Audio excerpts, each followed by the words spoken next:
মধ্যপ্রাচ্যের আকাশে যেন অদৃশ্য এক কাউন্টডাউন চলছে।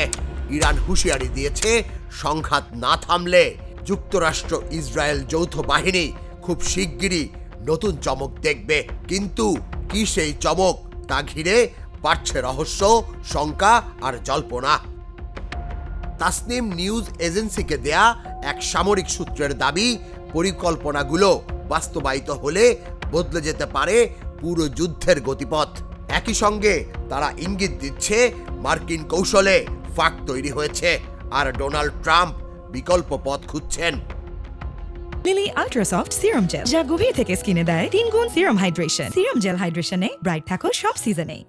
এরই মধ্যে যুক্তরাষ্ট্রের যুদ্ধজাহাজ লক্ষ্য করে অভিযান চালানোর দাবি করেছে তেহরান। হরমুজ প্রণালী নিয়েও অনিশ্চয়তা বাড়ছে, যেখানে এক ভুল সিদ্ধান্তই বিশ্ববাজার কাঁপিয়ে দিয়েছে। অন্যদিকে Islamic revolutionary guard corps IRGC হুঁশিয়ারি দিয়েছে, হামলা বন্ধ না হলে ইসরায়েলের দিকে আরো তীব্র ড্রোন ও ক্ষেপণাস্ত্রের আঘাত আসছে। বিশ্লেষকরা বলছেন, দুই পক্ষের এই কঠোর অবস্থান শুধু উত্তেজনা বাড়াচ্ছে না, বরং ইঙ্গিত দিচ্ছে পরবর্তী বিস্ফোরণটি হতে পারে অপ্রত্যাশিত। আর এটি হতে পারে সেই অজানা চমক। তুষার ইসলাম, জাগো নিউজ।